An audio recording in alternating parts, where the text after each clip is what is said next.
आदाब नाजरीन, आप देख रहे हैं गुलिस्तान न्यूज। 2:30 बज चुके हैं। खबरनामा लेकर मैं आपका मेजबान गौहर कुछ आपकी खिदमत में हाजिर और तफसीलात से पहले नजर डालते हैं अहम सुर्खियों पर।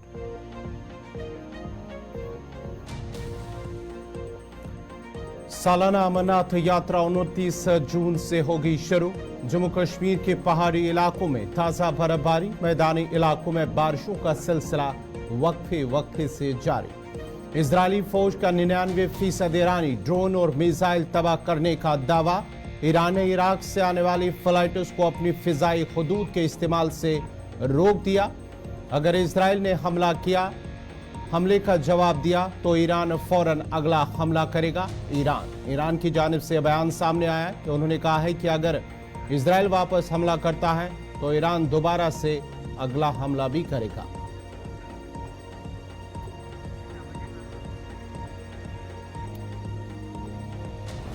ईरान का इजराइल पर हमला, सलामती कौंसिल का हंगामी इजलास आज तलब। अमेरिका ईरान पर जारहाना ऑपरेशन में साथ नहीं देगा। जो बाइडेन ने इजरायली वजीर आजम को कर दिया वाज़ेह। ईरान का इजराइल पर हमला उसका हक है। हमास की जानिब से भी बयान आया सामने। सऊदी अरब का खत्ते में फौजी कशीदगी बढ़ने पर गहरी तशवीश का इजहार और रूस में शदीद तुगयानी के बाद हजारों अफराद की महफूज मकामात पर मुंतकली।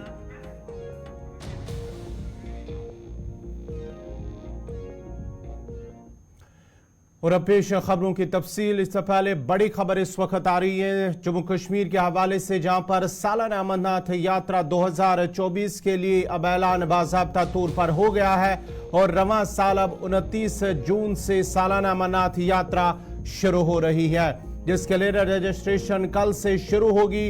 और श्राइन बोर्ड की जानिब से, अमरनाथ श्राइन बोर्ड की जानिब से कहा गया है कि इस साल यानी कि साल 2024 के लिए अमरनाथ यात्रा 29 जून से शुरू होगी। और साथ ही साथ बोर्ड ने मजीद कहा है कि 50 रोज यात्रा 19 अगस्त को इख्तिताम पजीर होगी, जबकि रजिस्ट्रेशन का अमल जो है वो कल से यानी कि 15 अप्रैल से शुरू होगी। नाज़रीन, आपको बताते चले कि अमरनाथ यात्रा इस साल 2024 अब 29 जून से बाज़ाब्ता तौर पर इसकी शुरुआत होगी। अमरनाथ बोर्ड जो श्राइन बोर्ड है उनकी जानिब से ये फैसला किया गया है और ऐलान किया गया है कि बाज़ाब्ता तौर पर 29 जून से अमरनाथ यात्रा 2024 की शुरुआत होगी और 50 रोज़ा यात्रा 19 अगस्त को इख्तिताम पजीर होगी। जबकि रजिस्ट्रेशन के लिए जो इसकी रजिस्ट्रेशन होगी, जिन्हें इस दर्शन के लिए यात्रा के लिए आना होगा, कल से बाज़ाब्ता तौर पर इसकी रजिस्ट्रेशन शुरू कर दी जाएगी।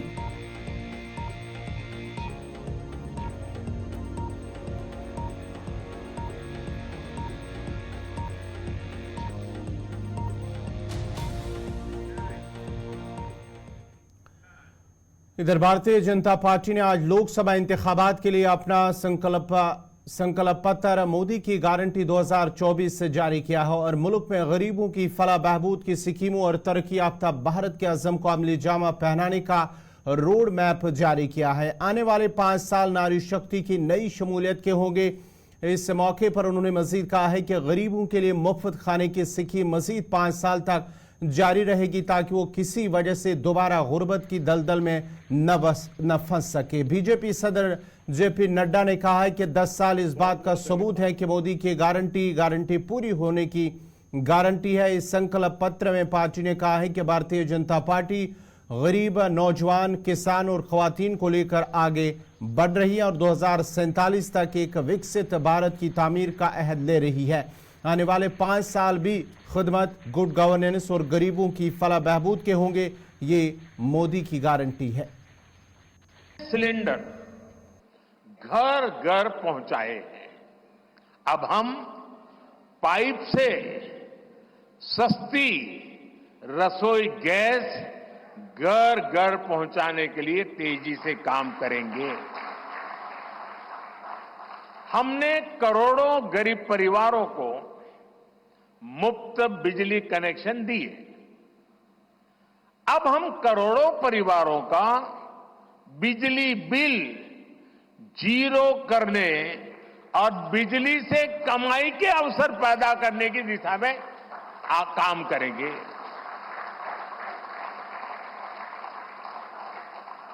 पीएम सूर्य घर मुफ्त बिजली योजना हमने लागू की है। 1 करोड़ लोग इस पर रजिस्ट्री करा चुके हैं अब तक। भाजपा का संकल्प है कि इस योजना पर और तेजी से काम किया जाएगा। घर में बिजली तो मुफ्त होगी ही होगी, अतिरिक्त बिजली बेच करके कमाई भी होगी। साथ साथ आज जो उसको स्कूटर, कार के पेट्रोल डीजल का खर्चा होता है, अगर वो इलेक्ट्रिक व्हीकल करता है तो उससे उसकी चार्जिंग व्यवस्था भी उसको मुफ्त में अवेलेबल हो जाएगी, यानी उसका ट्रांसपोर्टेशन भी मुफ्ती की तरफ जाएगा। मोदी की गारंटी है कि मुफ्त राशन की योजना आने वाले 5 साल तक जारी रहेगी। हम ये सुनिश्चित करेंगे कि गरीब के भोजन की थाली पोषण युक्त हो और उसके मन को संतोष देने वाली हो और एफोर्डेबल ही और सस्ती भी हो, यानी पेट भी भरे, मन भी भरे और जेब भी भरा रहे। मोदी की गारंटी है कि जन औषधि केंद्रों पर 80% डिस्काउंट के साथ सस्ती दवाएं मिलती रहेगी। इतना ही नहीं, इन दवाइयों के जन औषधि के केंद्रों का हम विस्तार भी करेंगे। मोदी की गारंटी है कि आयुष्मान भारत के तहत 5 लाख रुपए तक का मुफ्त इलाज मिलता रहेगा। मोदी की गारंटी के इसी क्रम में भाजपा ने एक बहुत बड़ा निर्णय लिया है।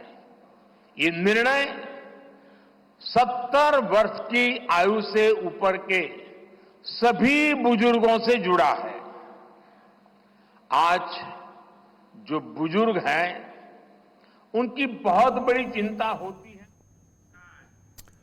लोकसभा के लिए भारतीय जनता पार्टी की जानिब से जहां उन्होंने अपना मंशूर जारी किया है, वहीं कांग्रेस की जानिब से भी इस पर रद्द-ए-अमल सामने आया है, जहां पर उन्होंने दिल्ली के अंदर एक प्रेस कॉन्फ्रेंस के दौरान कहा है कि ये असल जो मसले हैं, मामले हैं, मुद्दे हैं, उनसे आवाम को भटकाने की कोशिश की जा रही है। उन्होंने कहा है कि बेरोजगारी, महंगाई जो मुल्क के अंदर इस वक्त सबसे बड़े मुद्दे हैं, मामले हैं और मसले हैं, उनसे ध्यान भटकाने की कोशिश की जा रही है। उन्होंने कहा है कि ये आवाम को गुमराह कर रहे हैं। किसान की आय दुगनी होनी थी, क्या हुआ? 2022 में $5 ट्रिलियन की इकोनॉमी बननी थी, क्या हुआ? 100 स्मार्ट सिटीज बननी थी, क्या हुआ? पूछा जाता लाल आंखें मूंद क्यों रखी हैं, क्यों नहीं लाल आंखें खोलते? ऐसे बहुत सारे सवाल लगातार पूछे जाते। रुपया 83 के पार क्यों पहुंचाया? पेट्रोल को सेंचुरी क्यों लगवाया? बहुत सारे ऐसे सवाल पूछे जाते। तो ना रहेगा बांस ना बजेगी बांसुरी, सवाल ही लेना ठीक नहीं समझा गया। 1 घंटे 40 मिनट की प्रेस कॉन्फ्रेंस थी। 76 पन्ने का ये मैनिफेस्टो है। ये असल में हमारा न्याय पत्र है। भाजपा का कैसे हुआ? 30 मार्च को, आज से महज 13 दिन पहले घोषणा पत्र कमेटी का गठन हुआ और 13 दिन में मैनिफेस्टो बनके तैयार है। आसान रहा होगा, जुमला पत्र है, क्या करना है, 4 जुमले इधर चिपकाओ, मित्र की एक लिस्ट आई होगी, अमित शाह और मोदी जी ने बैठकर उसको कॉपी पेस्ट किया होगा और नड्डा जी ने बढ़िया फोटोकॉपी निकाली होगी। इसलिए 13 दिन में मैनिफेस्टो तैयार होकर आपके सामने है। अब इस मैनिफेस्टो में कुछ बातें कही गई हैं, उसके बारे में जरूर चर्चा करना चाहूंगी। झूठ बोलो और इतनी जोर से बोलो और बार बार बोलो कि लोगों को लगे आप सच बोल रहे हैं। मोदी जी को लगता है वो ये गलती करने लगे हैं 10 साल बाद, वो देश की जनता को बेवकूफ समझने लगे हैं। अपने मैनिफेस्टो में भाजपा ने कहा, हमने 25 करोड़ लोगों को गरीबी की सीमा रेखा से निकाला और आईएमएफ को इस पर जोड़ दिया। आपका यह दावा पूरी तरह से खोखला है। आपके ये दावे के पीछे नीति आयोग की एक रिपोर्ट है जिसकी किसी थर्ड पार्टी ने, IMF, world bank, Oxford university, किसी थर्ड पार्टी ने इसकी पुष्टि नहीं की है। और असलियत यह है कि उसी रिपोर्ट में नीति आयोग यह भी मानता है कि 20% देश की आबादी 46 रुपए रोज पर अपनी गुजर बसर करने को मजबूर है। यह होना चाहिए था मैनिफेस्टो में।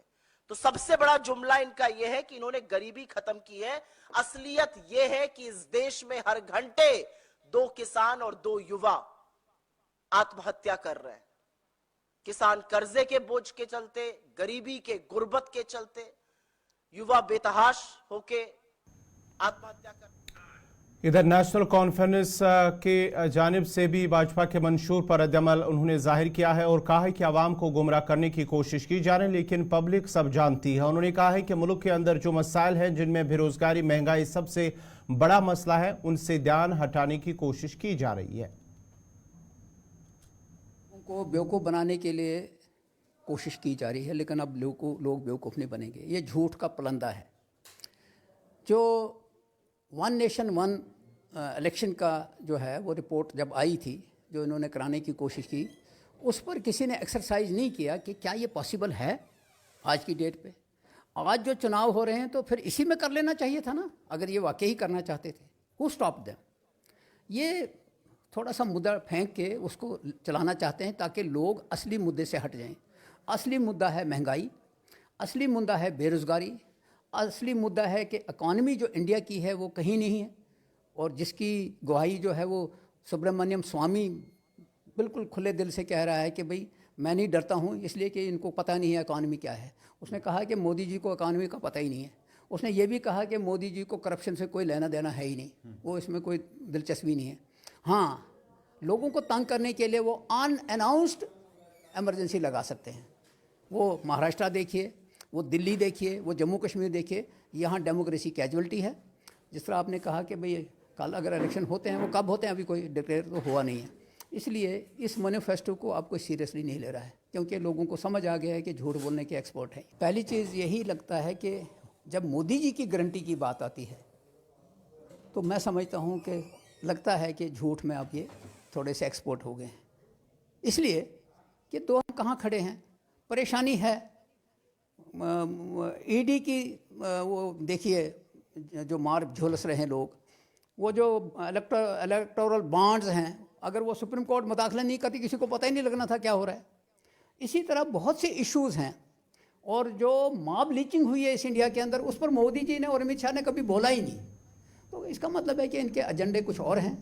तो ये जो इशू है ये पीपल्स कॉन्फ्रेंस के सरबराह सज्जाद गनी लोन ने जम्मू कश्मीर की साबिका सरकारों को तनकीद का निशाना बनाते हुए कहा कि मौजूदा हालात के जिम्मेदार सिर्फ वो लोग हैं जिन्होंने गुज़िश्ता 70 वर्षों से जम्मू कश्मीर में हुकूमत की है। मैं एक्सपेक्ट कर रहा था कोई कश्मीरी लड़ेगा। टूरिस्ट आया है तो कोई बात नहीं है, हम तो टूरिज्म के लोग हैं, उसमें क्या प्रॉब्लम। टूरिस्ट से आपकी मुराद उमर अब्दुल्ला? वो आप खुद समझ लें, आपने बोला, मैंने तो नहीं बोला ना। नहीं, स्टेटहुड जो है किसी भी हालत में, मतलब this is something which is the cornerstone of our ideology that we will have to get our statehood back. देखिए मेरी बात सुनिए, मैं इसके बारे में एक प्रेस कॉन्फ्रेंस देने वाला हूं। मैंने पूरा वो नहीं सुना है जो उन्होंने बोला है, थोड़ा टिडबिट सुनी है। तो फिक्शन राइटर अच्छे हो सकते हैं, मैं उनको इंशाअल्लाह, मुझे अपने लोगों पर पूरा भरोसा है कि हमारी जीत होगी, उनकी शिकस्त होगी। और उसके बाद चूंकि वो बेकार होंगे, फिक्शन राइटिंग में उनका अच्छा काम हो सकता है, क्योंकि कहानियां बनाने में, मनगढ़ंत कहानी में बहुत अच्छा काम करते हैं। तो मैं एक एक चीज का जवाब दूंगा। हमारे पास हिस्ट्री है, हमारे पास हिस्ट्री है। हम बीजेपी और नेशनल कॉन्फ्रेंस का जो अलायंस था, हम उसके विक्टिम रह चुके हैं। मेरा फादर असॉल्ट हुआ है उनके टाइम में। आप तो अनफॉर्चुनेटली पढ़ते भी नहीं है। तब इनका शिवसेना इनका अलायंस पार्टनर होता था। एक कालका जी महाराज हुआ करता था महाराष्ट्र का, जड सिक्योरिटी दी थी फारूक अब्दुल्ला ने उसको। तो 72 साल के अब्दुल गनी लोन को घसीट के उसने बाहर निकाला था, मारा था जम्मू में। हमने देखा है इनका। उसके बाद पोटा उस टाइम में लाया है इन्होंने। उसके बाद जितनी भी वहां ह्यूमन राइट वायलेशंस थी उस टाइम में, Omar Abdullah as foreign minister एक शील्ड थे कि कोई ह्यूमन राइट वायलेशन नहीं है कश्मीर में। ये क्या बोलेंगे हमें? टास्क फोर्स से लेकर फिर उसके बाद उससे पहले कांग्रेस से मिले तो 87 किया। सो बोलने के लिए बहुत है, बाकी जिनको इल्जाम देना है वो दे। मैं उस मेजॉरिटी में हूं जो जेल भी गया है, जिसने टॉर्चर भी खाया है, जिसके फादर को भी मारा गया है। सो मैं उस मेजॉरिटी में से हूं। ये वो माइनॉरिटी में है जिनने लोगों को जेल भेजा, ये उस माइनॉरिटी में है जिनने लोगों पर पीएसए लगाया, ये उस माइनॉरिटी में है जिन्होंने गोलियां चलवाई और आज हर गांव में एक मरगुजार है। सो लेट देम नॉट सरमनाइज मी। मुझे ये ना करे, ये किसी और को दे। हमें पता हमारे हाथ खून से नहीं रंगे। We don't have blood at our hands and I thank my Allah for that. देखो मेरी आप बात सुनो, अगर मैं उसे मिला हूं तो ठीक है। बाकी देखो यार, मैं आज भी एफआईआर लॉन्च कर सकता हूं कि कोई मेरी गाड़ी दिखा रहा है, मेरी गाड़ी कहां है, मैं देखना चाहता हूं, but I don't want to, because ये छोटी बात है। मैं अगर गुस्सा हूं कहीं, आप मुझे मिले अभी तो बातचीत हो गई, क्या हो गया तय। बाकी मैंने भी सुना है कि अभी 10 दिन पहले उमर अब्दुल्ला साहब अमित शाह साहब से मिले, ये मैंने भी सुना।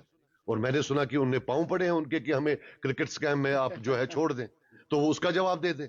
मैंने ये भी सुना है कि इससे पहले फारूक अब्दुल्ला साहब गए थे कि भाई आप हमको साथ ले लो। क्यों आप ये समझते हैं, जो इंटरव्यू फारूक अब्दुल्ला साहब ने इंडिया टुडे को दिया, जिसमें लिटरली उन्होंने भीख मांगी, कहते हैं वो भीख तब मांगी जब पहले वो वहां गए थे, वहां भी भीख मांगी थी, उन्होंने बोला था आप टीवी पर जाओ। वो इसका जवाब दें, मेरे से ही क्यों जवाब पूछते।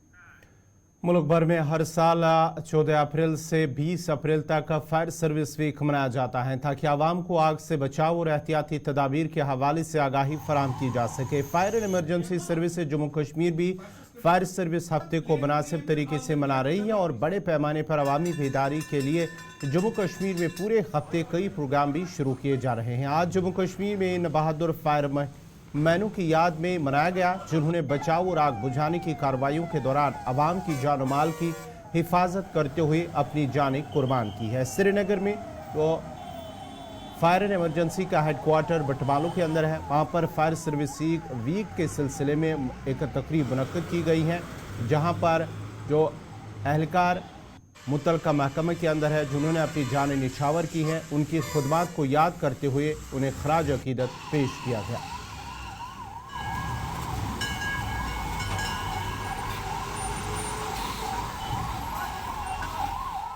जैसे आपने बताया कि नेशनल फायर सर्विस डे जो हर साल 14 अप्रैल को मनाया जाता है पूरी कंट्री के अंदर, और इसी सिलसिले में हमारे जो डायरेक्टर है श्री आलोक कुमार सर, उन्होंने भी हम 2 मेन फंक्शंस रखे हैं। एक जो फंक्शन है श्रीनगर हेडक्वार्टर में हुआ, वो दूसरा जम्मू में हुआ। तो अगर हम इस दिन की बात करेंगे, इस दिन पे all fire fighters as well as civilians पे homage and tribute to all those brave fire fighters who have lost their lives during Mumbai Victoria dock explosion and during routine fire fighting operations, जो अपनी जानों का नजराना पेश करते हैं। तो अगर हम इस दिन के हवाले से बात करेंगे तो एक बहुत ही बड़ा फायर इंसिडेंट हुआ था मुंबई विक्टोरिया डॉक में। तो थोड़ा हिस्ट्री में जाएंगे तो जो ही मुंबई डॉक में एक शिप जो है वो इंग्लैंड से आ रहा था वाया कराची। तो 12 अप्रैल 1944 में वहाँ पहुंचा। The ship contained plenty of explosive substances, highly combustible materials, और उस शिप में वो सामान जो है 2 दिन तक रहा, उसको अनलोड नहीं किया गया। उसके बाद जो है अचानक 14 अप्रैल को उसमें आग लग जाती है और 2 बड़े धमाके होते हैं। तो बेसिक आइडिया इस दिन का यही होता है, एक तो हम ये चीजें समझे कि जो हमारे पास अगर हम एक्सप्लोसिव हजार्डस सब्सटेंसेस रखते हैं, उनसे हमारी जान और माल का क्या नुकसान हो सकता है और फायर सेफ्टी मेजर्स क्यों इम्पोर्टेंट है।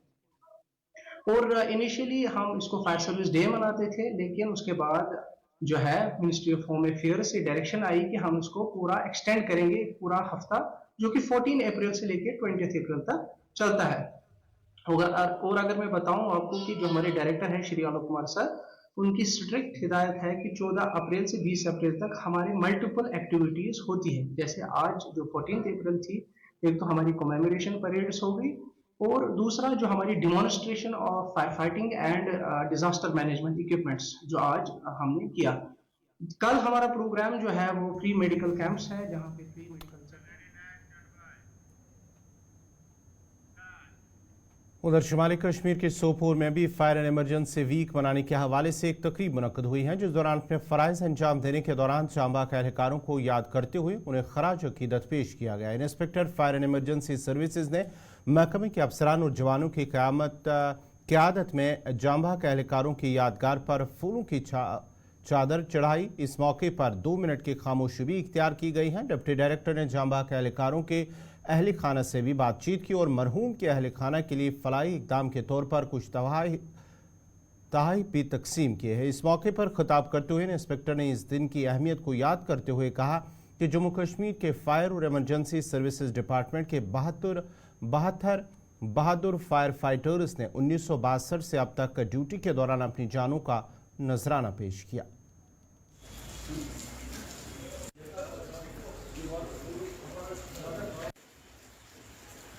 जो हम 14 अप्रैल फायर सर्विस वीक मनाते हैं, 14 अप्रैल 1944 को दौरान जो वर्ल्ड वार सेकंड चल रहा था, उस दौरान एक ब्रिटिश जहाज़ जिसमें काफ़ी मकदार में एमुनेशन और कंबस्टेबल मटेरियल और एक्सप्लोसिव मटेरियल था, वो कराची से होते हुए बम्बई के विक्टोरिया डॉक में रुका, जिस दौरान इसमें अचानक आग लग गई। आग इतनी और इतने ब्लास्ट इतना ज़ोरदार हो गया जिसमें तकरीबन दिन के 4:03 में एक ब्लास्ट हुआ, फिर 4:30 पर दूसरा ब्लास्ट हुआ। ब्लास्ट इतने ज़ोरदार के थे जो 108 मीटर लंबा जहाज़ इसके 2 टुकड़े हो गए। इसका स्टीम इंजन तकरीबन 800 मीटर की दूरी पे से लाया गया और 1700 किलोमीटर दूर जो शिमला में लोग थे उन्होंने इसके आवाज़ सुनी। इसमें तकरीबन 700 जानें चले गई, जिसमें हमारे बहादुर फायर फाइटर्स 66 वो मुंबई फायर ब्रिगेड के जवान थे, उन्होंने अपने जानों का नजराना दिया और तकरीबन 8000 लोग अक्सर जो है बेघर हो गए। इस लिहाज से हम हर साल ये फायर सर्विस में पूरे कंट्री में मनाया जाता है ताकि उन शोधाओं को हम खराज अकीदत पेश करें। इस लिहाज से ये फायर सर्विस वीक मनाया जाता है। प्रोग्राम है जिसमें लोगों को अवेयर किया जाता है कि आग से कैसे एहतियात किया जाए। क्या बहुत सारे आग ऐसे लगते हैं जिसमें हम नेग्लिजेंस करते हैं, सपोज़ इलेक्ट्रिक शॉर्ट सर्किट से आग लगते हैं या LPG के जैसे। इसके बारे में हमारे जो डायरेक्टर जनरल साहब हैं, उन्होंने जो लास्ट ईयर 2023 में फायर सर्विस वीक शुरू हो गया, तब से उनकी डायरेक्शन पर पूरे साल इस अवेयरनेस प्रोग्राम्स रहे, जिसके मजबूत नताइज मिले हैं। तकरीबन 50% तक आग के। नाज़रीन, फिलहाल उर्दू खबरनामे में मेरे साथ इतना ही। आप गुलिस्तान न्यूज़ देखते रहिए। गुलिस्तान न्यूज़ पर खबरों, तज्ज़िये और तबसरों का सिलसिला जारी रहेगा। मुझे दीजिए इजाज़त। अल्लाह हाफ़िज़।